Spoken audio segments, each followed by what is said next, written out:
Apat na araw na daw po sa kanya. Ang problema niya, hindi nagcha-charge. Tinanos card lang. Ayun. So, gumagana naman po yung...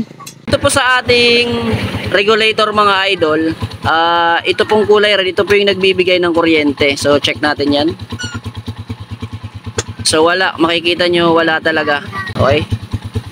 Tanggalin muna natin. Under pa rin yan. Yun. Umaandar po siya kasi yan po ay kabado na si tropa kasi akala niya regulator yung sira. Akala niya naman stator, no? Nandito pala. Good morning mga idol, Pinoy 125. Ang problema nito, ilang araw na sa'yo? Apat na araw na daw po sa kanya. Ang problema niya, hindi nagcha-charge. Tinanos card lang. Ayun. So gumagana naman po yung napakahina po ng battery. So, hindi nag-charge. Pina-charge niya na daw yung kanyang battery. Tap. Tignan natin yung sitwasyon. Kung ano. Gamit lamang yung ating test light. Mabe-verify natin kung saan yung problema nito. Yun. So, kung mapapansin natin, bago naman talaga yung battery. Walang karga yung battery mga idol. Tantangin mo nga dito. Ayan, tanggalin mo natin. Yun. So, drop yung battery. Ayan, yan lang po yung karga ng battery. Ayan mo natin. So, dahil naglolobat, pinaginalaan nila na hindi nagcha-charge. Pero, ang salary niya nito. Ayan, tanggalin natin itong cellophane. Kasi hindi makita sa camera. Okay, pandarin mo na natin. Pandarin mo. I-verify natin kung charging nga ba o mismo yung battery yung sira.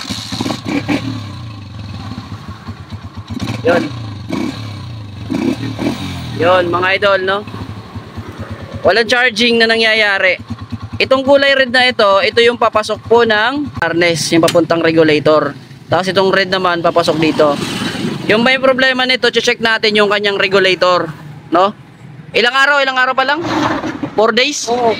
4 days pa lang pero walang charging. O ulit. Check natin ulit. Ayan, on. Yun. Mapasin nyo, wala talagang kuryente, no? Ayan, walang kuryente.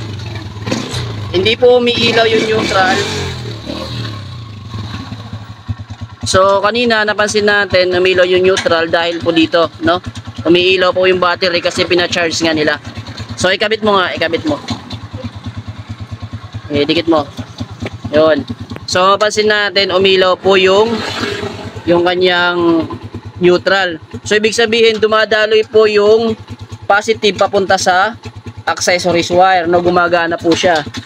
Yung may problema nito, itong kulay red na galing po regulator. Yun ang check natin, titignan natin sa regulator kung bakit hindi ito nagbibigay ng kuryente sa harness. So isa pa nga, last. Banyakan mo muna, banyakan mo, last na last. Yun mga idol, no? So wala talaga, okay? Yun, so pag may ganito kayong na-encounter mga idol na problema, ganito lang yung gawin yung pag-troubleshoot para sureball tayo kung ano pong parts yung papalitan natin dito sa motor na ito, okay? So babaklasin ko muna yung tangke para ma-check natin ang dire-diretso at maayos, okay? Yo, tanggalin muna natin, umpisa na natin to. So yung motor ng ating idol mga katropa ay Motoposh no Pinoy. Ito po ay primary type, kung mapapansin nyo. Yan. May dalawa primary type, may black siya na may guhit na red. Ayan o. Yan primary type. Kaya umaandar po siya. Uy, nag-awas gasolina. Kahit wala pong supply yung battery. So kahit wala pong binibigay na kuryente si regulator. Okay. Ito po yung tinatawag nating regulator, no? Okay. So paandarin muna natin. Oh. Yan. Ayaw like revolution body ng mas gasolina.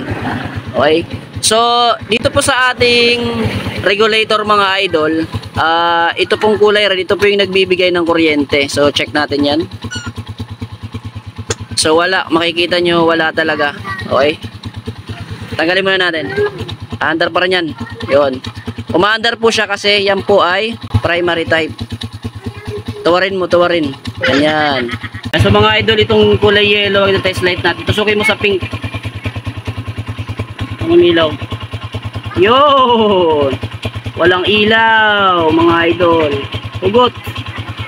So yung mga idol, umaandar po, no? Pero nung tinest natin yung pink at saka yung yellow, wala pong kuryenteng binibigay dito kay regulator. So malamang hindi si regulator yung problema, no? Huwag muna tayo magpalit.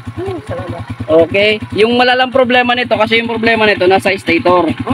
Okay, so check muna natin kung nagbibigay nga ba ng kuryente o wala. So check natin yung kulay yellow na ito.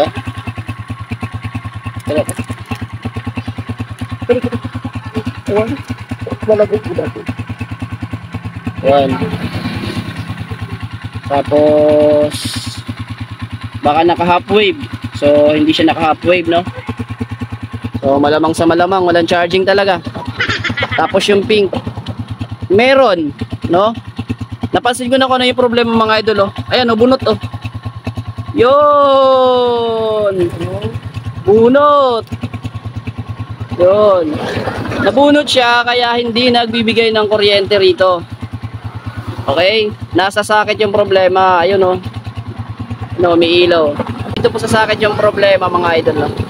Ayan, oh. Oh, kabado na si tropa kasi akala niya regulator yung sira. Akala niya naman stator, no? Nandito pala nabunot sa socket. So ayusin muna natin, salpak muna natin 'yan, okay?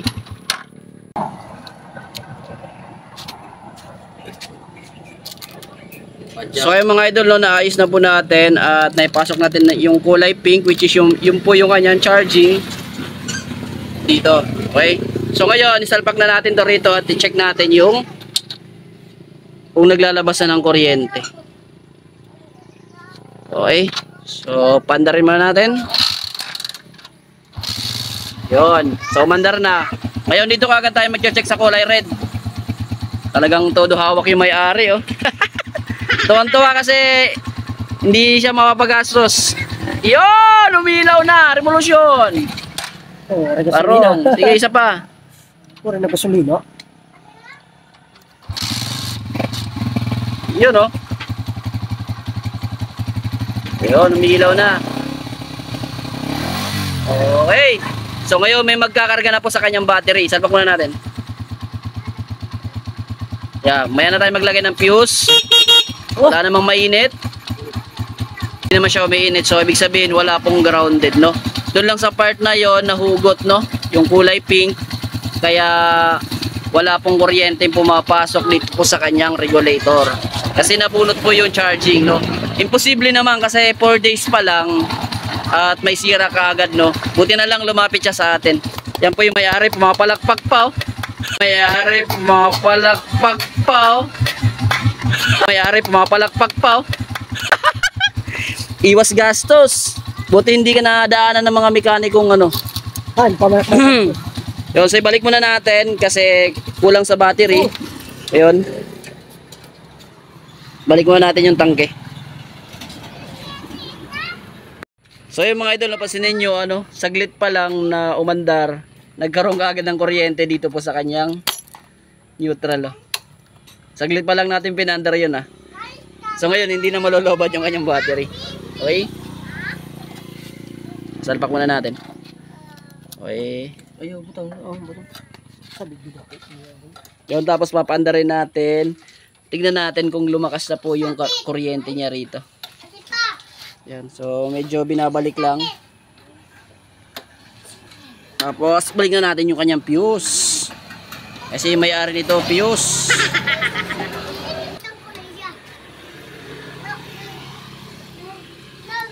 Ito, no? Hindi na nagdra-drop yung kuryente. Okay. So subukan muna natin. Pandar daw.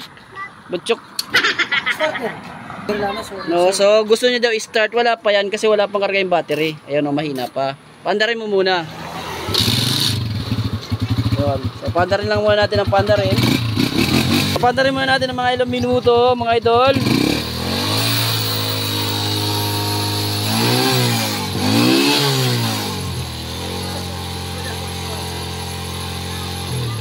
Kaya mapapansin natin, lumakas po yung kanyang kuryente rito, no?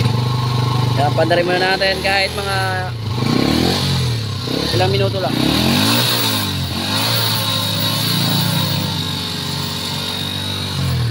Balik mo yung takop dyan.